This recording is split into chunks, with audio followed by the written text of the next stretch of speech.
fastest growing parts of the United Methodist Church are in Africa and the Philippines, especially in Africa. Africa University School of Theology is a critical part of the training of pastors and church leaders on the continent of Africa. When you walk into a library in one of these schools, you will just be amazed at how few resources there are. Because into the library, books, as we are hard copy, it is very, very expensive, and to bring them from Europe up to Kabongo University, it is very, very expensive. We take the act of reading for granted here, but that's not so easy in Africa in many places, where you have one book for hundreds of people. Only the teacher will have a book of their own, then the library will have at least a copy for 200 or more students to share.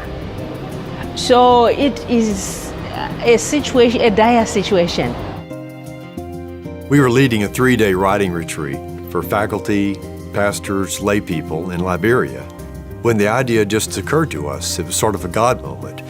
Why wouldn't the e-reader work?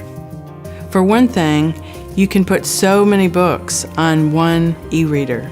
They don't require internet, and they only need to be charged every 4 to 5 weeks. They also don't require the shipping of hundreds of books, which would be cost prohibitive. The more we processed the idea, the more we felt we should move forward. We talked with the Dean of the School of Theology, Yada Young, there at Bonga School of Theology in Liberia. So we started talking, and he said that, well, General Board of Discipleship can look into a way of getting us to use the e-reader. And said, how would you like to partner? How would you like to give this a shot? Just let's test it. She couldn't wait for this project to begin for her school that had been decimated by war. When we first introduced the students to the e-readers, let me just say the atmosphere was festive. Life-changing reactions. This was like turning the light bulb on for many students. In fact, it is a library, and a library in your hand, the palm of your hand. But it's a tool that they were wondering why we didn't think about this earlier. The pilot project was very successful. As a result, at a meeting in Nairobi, the African Association of United Methodist Theological Institutions requested from us that we should do this at large scale, involving all the theological seminaries of the United Methodist Church in Africa. And that's what we did. Rolling out the project involved a number of challenges. Number one, developing the library. Content in French, Portuguese, and English. And loading the e-readers themselves, then delivering the e-readers to the schools. They started with an assessment, a survey. This is a technology that we are using in the US. Do you think that will be helpful to you? The second question, okay, if you think that will be helpful to you, how do you want the content to be? We traveled by Jeep from one school to the next school, and we would do a 2-day training in one setting that equipped the faculty and the students and set them up, and then we would travel an entire day to the next setting into a remote area and do the training and the distribution again in that place. Our reception at these schools is overwhelming.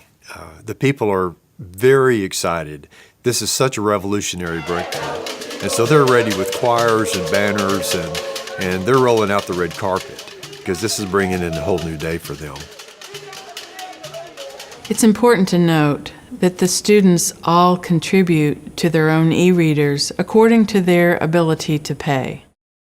There is a saying in my country that says that every victory came with a price.